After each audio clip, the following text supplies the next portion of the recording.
भगवान डाल पर हिलाते भी हैं, बच्चों को दिखाते हैं, खाओगे क्या? वो बड़ा मजा लेता है। और आप, आपका तो पूरा एरिया संतरों का है, यहां से लेकर के आगे तक। संतरे देखें तो संतरे की तो इतनी छोटी छोटी बूंद, उसको भी पैक करा उसने। एक छोटे से बूंद को, सारे ड्रॉप्स को ऐसे जा करके पैक करे, और फिर बूंदों को एक एक को पैक करने के बाद फिर संतरे की एक फांक में उसको जोड़ा, फिर सारी फांकें ऐसे मिला के फिर इतनी पतला सा धागा लेकर आया, उससे ऐसे ऐसे करके लपेटा, और उसके ऊपर एक कवर लगाया फिर, और पतली डंडी लगा के ऐसे लटका दिया। कोई पूछे भगवान जी इतनी दुनिया संभालते हो, ये क्या फालतू के काम में लगे, एक छोटी छोटी बूंद को भी आप पैक करने में लगे हो। और संतरे का तो कमाल करा ही है, अनार को ऐसे ढंग से पैक किया, हर एक का एक एक बीज का मतलब एक एक जो ड्रॉप को, बूंद को पैक करा ना, तो उसका खांचा भी बनाया ऐसे, उस खांचे में उसको रख के ऊपर वाला खांचा बनाया। एक अच्छा इंजीनियर था, वो कह रहा था कि अगर एक इंसान को कहा जाए कि तू और बात तो छोड़, बना पाएगा नहीं बना पाएगा वो तो छोड़, इनको दोबारा निकालने के बाद उसी खांचे में फिट करके दिखा। तो कंप्यूटर से सारे फोटो लेने के बाद भी, सारा देखने के बाद, उसे जोड़ने जोड़ने में 1 महीना लग जाएगा उसको, और तब भी वो सही ढंग से जोड़ पाए नहीं जोड़ पाए कह नहीं सकते। तो ऐसा जो संसार को व्यवस्थित करके बनाता है, उसको गीता कह रही है अनुशासितारम, उसके अनुशासन में दुनिया बंधी हुई है। और कमाल तो ये है, इतनी अलग पहचान देता है इंसान को, एक इंसान से दूसरे इंसान को बिल्कुल अद्भुत बनाया, अलग बनाया भगवान। क्योंकि आप सबको बहुत प्यार करता है, तो किसी की शक्ल किसी से नहीं मिलती, किसी के हाथ की रेखाएं दूसरे से नहीं मिलती, फिंगरप्रिंट्स जो है आपके किसी के भी किसी से नहीं मिलते। इस दुनिया में 760 करोड़ लोग रहते हैं, 760 करोड़ लोगों के हाथ की लकीरें अलग अलग हैं। और जितने जानवर हैं ना, जानवर का नाक के पास जो यहाँ की रेखाएं होती हैं, उससे उनकी छाप ली जाती है, उनकी भी नहीं मिलती आपस में। और कमाल की बात देखिए आप, ये आपकी आंखों की जो पुतली है, आजकल तो इसी से पहचान ली जाती है, क्योंकि आदमी बहुत चालाक हो गया। वो पहले हाथ के जो फिंगरप्रिंट्स वगैरह लेते थे ना, तो पहले तो अंगूठे से काम चल जाता था, बाद में सारी उंगलियों की छाप लेने लग गए।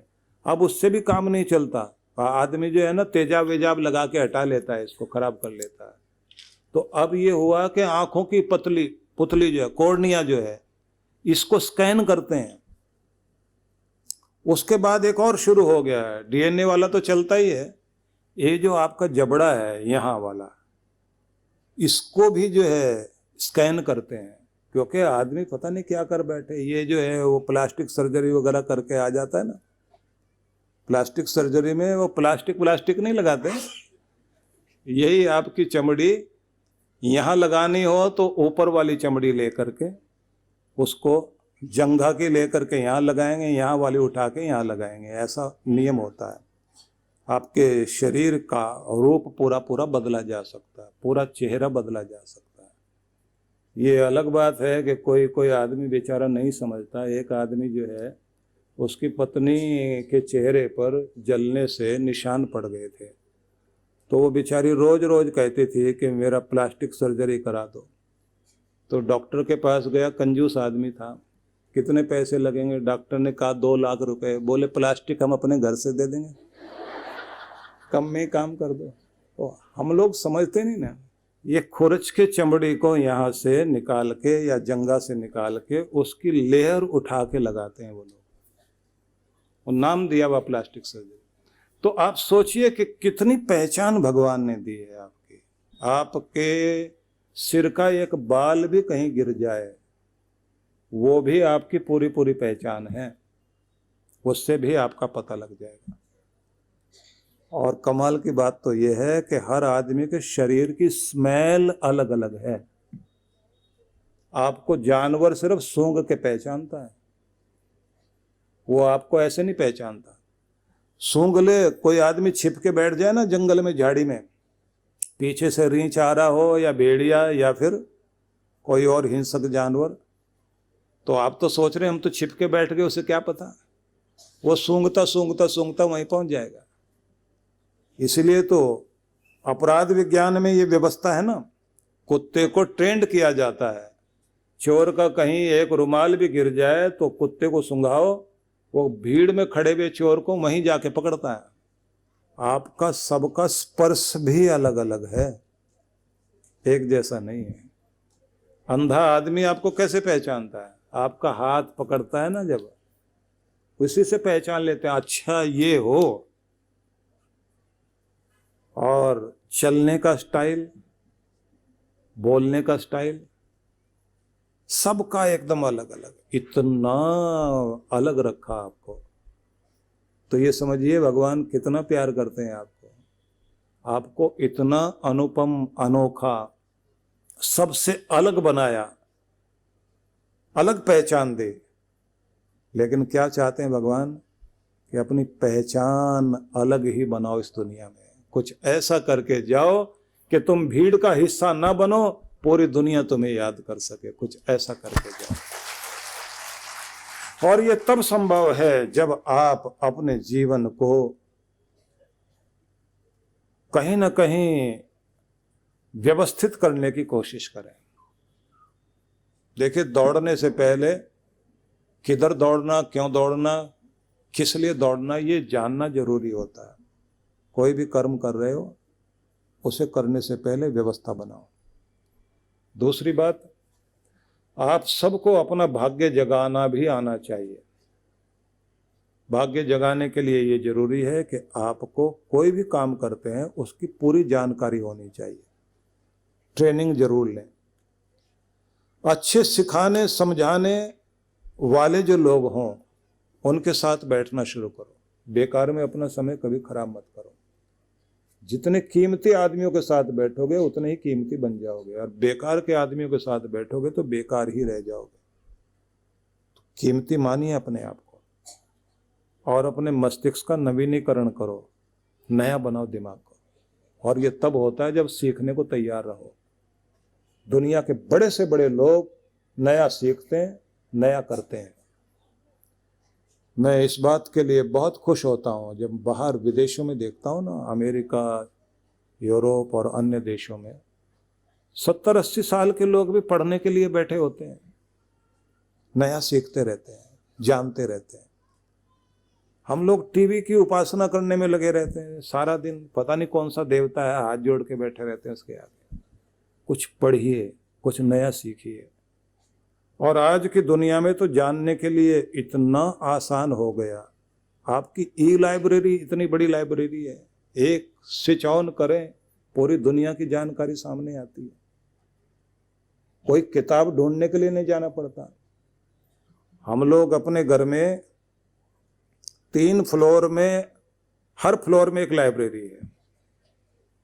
हमारे बैग कोई देखे, हर बार इतना भारी होता है तो खोल के देखें किताबें भरी हुई। हम जब फ्लाइट में बैठे होते हैं तो सब लोग खुश होते हैं जो हमारे साथ जाते हैं ना, सब उनसे कहते हैं आपको तो बहुत अच्छा लगता हो, गुरुजी के साथ बैठते हैं, बात करने का मौका मिलता है। वो क्या बताते हैं, नहीं वो तो अपनी किताबें ही खोल के बैठे रहते हैं, बात करने का मौका ही नहीं मिलता।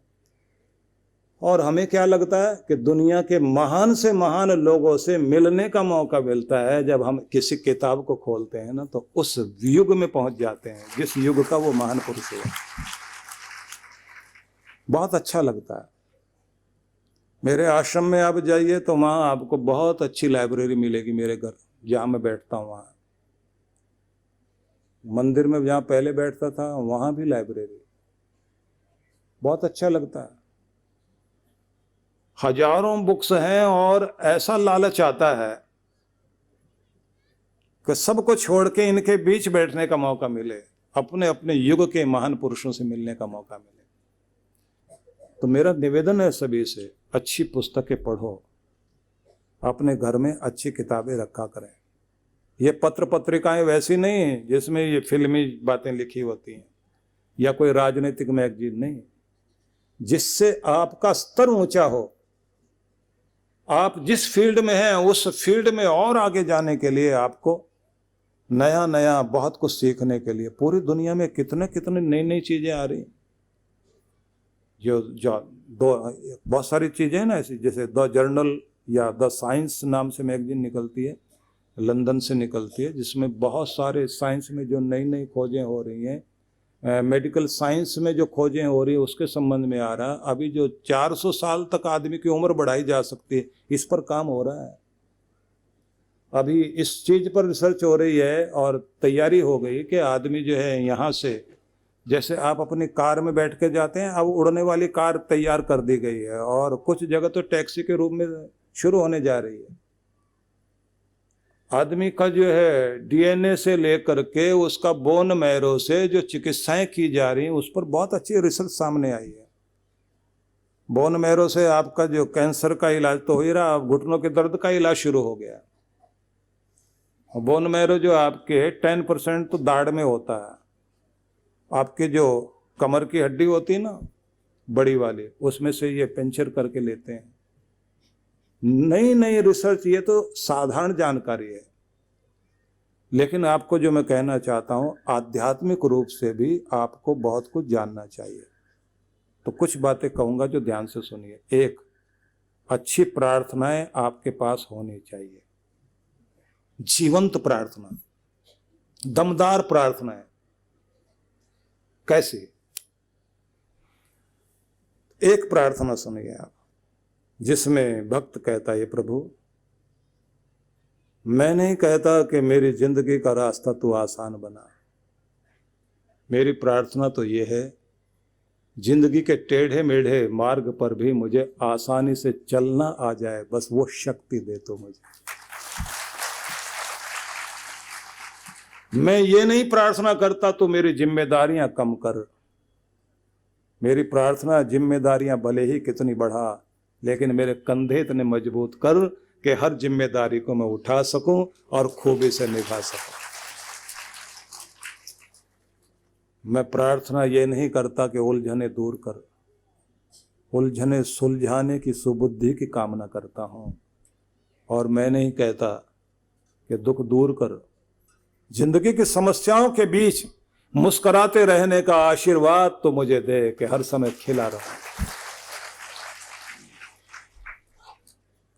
बोला करो आप बैठ के, नई ताकत आती है आपको कि रास्ता मुझे खुद बनाना है, मैं दूसरों को दोष क्यों दूं। तो प्रार्थनाएं करिए, अच्छी प्रार्थनाएं आपके पास होनी चाहिए। जब आप भगवान से अपने कंधे मजबूत करने के लिए प्रार्थना करते हैं तो खुद को महसूस होता है कि मुझे जो मैं मांग रहा हूं वो मैंने होना है। और दुनिया के सामने गिड़गिड़ा के नहीं जिएंगे, जब तक दुनिया में है हिम्मत से जिएंगे। दूसरी बात आपको ये ध्यान रखनी है, सुबह सुबह आप ये अफर्मेशन वाला सिद्धांत अपनाओ। पहले मैं लिखो, उसके आगे dot dot dot dot dot हूं, बीच में भरना है आपको। मैं क्या हूं?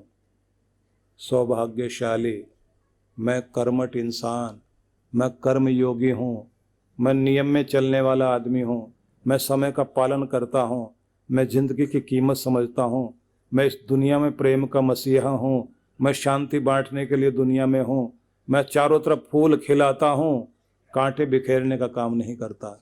यही मेरा परिचय है। और भगवान से फिर मांगो, भगवान ये शक्ति दे मुझे कि मैं ये बनकर जीऊं। ये जो आप रोते हुए की प्रार्थना करते हैं ना, इससे कुछ नहीं होने वाला। तीसरी बात ये, घर में जो भी बड़े बुजुर्ग हैं भाई, मान दो अपनी तरफ से, उन्होंने जितना जो आपका किया ठीक है। हो सकता है आपको कोई शिकायत हो उनसे, तो भी आप उनकी तरफ से जो भी उनको मान दे सकते हो जरूर मान दो, उनका ध्यान रखो। माता पिता ने जो आपके लिए किया, थोड़ा नहीं किया, बहुत कुछ किया। जिन्होंने अपने कंधे पर बैठाकर आपको दुनिया दिखाई, जिस माँ ने कभी दिन रात नहीं देखा आपको पालने पोसने में, अपना सारा सुख चैन, अपनी नींदें कुर्बान की, अपने जिगर का खून देकर आपको पाला, अपने श्वासों में से श्वास देकर जिन्होंने आपकी जिंदगी को आगे बढ़ाया, जिसने अपना पूरा वक्त और अपना पूरा यौवन, पूरी जवानी ही आपके पालने पोसने में लगा दी, जिसका शौक ही केवल एक था, मेरे बच्चे मुस्कुराएं, मेरी मुस्कुराहट तो मेरे बच्चों के साथ है। ऐसा सोचने वाली दुनिया में सिर्फ माँ है। इसलिए अपनी माँ को मान दो। जिसके दुआओं के हाथ उठते हैं तो केवल एक बात के लिए, मेरे बच्चे का भविष्य बन जाए, मुझे अपने लिए क्या सोचना है। उसका ध्यान ही आप में बटा रहता है। और जिस पिता को आप सोचते हैं वो डांटता ही रहता है, उसके अंदर भी एक बड़ा भारी गुण है। वो ये देखता है कि जो कमी मेरी जिंदगी में रह गई, मेरे बच्चे की जिंदगी में कमी ना रह जाए। उसको जब लापरवाह देखता है तो उसे गुस्सा आता है, डांटना शुरू कर देता है। और अगर खुश होता है तो अपने बच्चे की तरक्की देखकर खुश होता है। और जब बच्चे को जवान होता हुआ देखता है तो उसे लगता है मेरा बच्चा जवान नहीं हो रहा, मैं ही जवान हो रहा हूं, मैं ही नया रूप लेकर के खड़ा हो रहा हूं। सोचिए कि जिसके कारण सारा घर संभला हुआ है, पिता का प्यार दिखाई नहीं देता ना, पर कितना होता है। मैं माँ के बारे में बहुत बोलता था तो मुझे पुरुषों ने बहुत कहा, और माता के बारे में, माँ के बारे में बड़ी सारी बातें करता था मैं, तो मेरे से सारे पुरुष नाराज हो गए। बोले आदमी ने क्या बिगाड़ रखा आपका, इनके बारे में नहीं आप कहते। पर अगर देखा जाए सारा घर किसके ऊपर टिका, घर का खंबा कौन, जिस खंबे पर सारा घर टिका वो तो पिता ही तो है। वो घर का चौकीदार जिसके कारण किसी की हिम्मत नहीं उस घर के ऊपर नजर उठाकर देख सके। जब तक वो बैठा है उस घर का सम्मान सुरक्षित है। और वो है तो माँ के माथे की बिंदी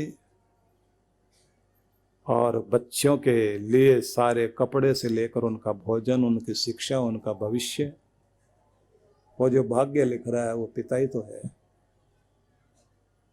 फैशन वो भी करना जानता था, लेकिन वो बेचारा अपना फैशन भूल गया। अब उन्हें बच्चों के फैशन के कपड़े लाता है और खुद उनके कपड़े पहनकर खुश हो जाता है। तो साधारण बात है क्या? ये दो हाथ हैं, एक बायां और एक दायां। इन दो हाथों के बीच जैसे दिया सुरक्षित रहता है, ऐसे आपकी जिंदगी माता पिता दोनों हाथों के बीच सुरक्षित है। तो फिर मिलेंगे, फिर बैठेंगे, चर्चा करेंगे। तो बस यही कहूंगा, जितना हो सके अपने बड़ों का ध्यान रखिए, अपना भी ध्यान रखिए। परम पूज्य श्री सुधांशु जी महाराज के पावन सानिध्य में विराट भक्ति सत्संग दिनांक 4 से 7 जनवरी 2024। कार्यक्रम की रूपरेखा 4 से 7 जनवरी सायं 5 से 7 बजे, 5 से 7 जनवरी प्रातः 9:30 से 11:30 बजे। विशेष कार्यक्रम मंत्र दीक्षा समारोह 7 जनवरी रविवार दोपहर 12 बजे। स्थान रामलीला मैदान, SMC प्लॉट, रिलायंस मॉल के सामने, SD जैन स्कूल के पास, वेसू, सूरत। आयोजक विश्व जागृति मिशन, बालाश्रम परिवार, सूरत। संपर्क सूत्र, आप सब परिवार सादर आमंत्रित हैं। परम पूज्य सद्गुरुदेव श्री सुधांशु जी महाराज के पावन सानिध्य में विराट भक्ति सत्संग दिनांक 16 जनवरी 2024। समय दोपहर 4 से 6:30 बजे। सत्संग स्थल रामदेव बाबा लॉन, पांदुर्णा रोड, वरुण, जिला अमरावती, महाराष्ट्र। विशेष कार्यक्रम शोभा यात्रा 16 जनवरी 2024 दोपहर 12 बजे, श्री केदारेश्वर स्थान से रामदेव बाबा लॉन। आयोजक हरिओम टाइल्स, पांदुर्ण चौक, वरुण, जिला अमरावती एवं समस्त वरुणवासी। संपर्क सूत्र, आप सब परिवार सादर आमंत्रित हैं।